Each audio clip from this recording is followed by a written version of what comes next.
Hello guys, কেমন আছেন সবাই? আশা করি অনেক ভালো আছেন। আমি অনেক ভালো আছি। তো দেখা হলো আমার নতুন আরেকটি ব্লগে। আজকে আমি আপনাদের সামনে ভিন্ন একটি গল্প শেয়ার করব। আজকের ব্লগের মূল বিষয় হচ্ছে চন্দ্রনাথ পাহাড়।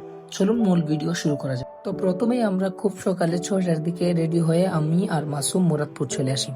এখানে আমরা কিছুক্ষণ দাঁড়াই যারা আমাদের সাথে যাবে তাদের জন্য। তারপর সবাই আসার পর আমরা মুরাদপুর থেকে একটা গাড়িতে করে জিএসসি মোড় চলে আসি। জিএসসি মোড় থেকে আরেকটি সিএনজি করে চলে আসি একেখান মোড়। এখানে রাস্তা পার হলেই দেখতে পাবেন সীতাকুণ্ড যাওয়ার জন্য অনেকগুলা বাস দাঁড়িয়ে আছে।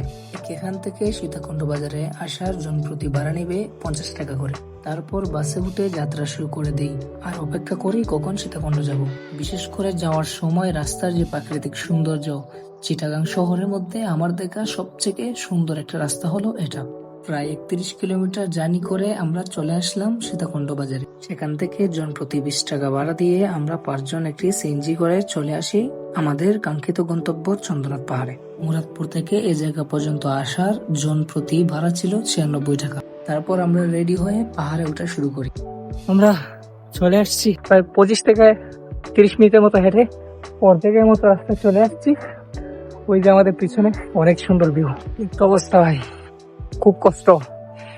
উপরে ওঠা মোটামুটি কষ্ট। যারা আমাদের মতো স্ট্রং তাদের জন্য সমস্যা নেই, কিন্তু যারা মনে করেন যে একটু কি টাইপের, সেটা একটা পরিশ্রম শরীরে দেওয়া হয় না, শরীর কি তারা এই উপরে ওঠাটা অনেক কষ্ট করা যাবে আর কি। প্রায় 40 থেকে 45 মিনিট উপরে ওঠার পর আমাদের সামনে আর কিছু জায়গা আছে, আর আমরা উপরে উঠে এক জায়গায় বসে আছি। আমাদের সাথে যারা সাথে ছিল তারা পিছনে রয়ে গেছে, এখন তাদের জন্য ওয়েট করতেছি। অনেক কষ্টের সাফল্য আমাদের সামনে। আর একটু জায়গা বাকি, একটু উপরে উঠে যাব। পাহাড়ের চূড়ায় পৌঁছানোর মুহূর্তটাই সত্যি অসাধারণ। প্রকৃতি আর মানুষের এই মিলন মেলা যেন এক অন্যরকম সৌন্দর্যের বহিঃপ্রকাশ।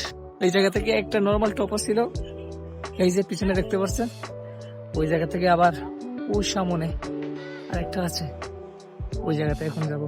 ভাইয়া কষ্টের ফল গাইস। ভিউ দেখবেন, ভিউ দেখতে হলে সীতাকুণ্ড আসতে হবে, যতই কষ্ট হোক না কেন।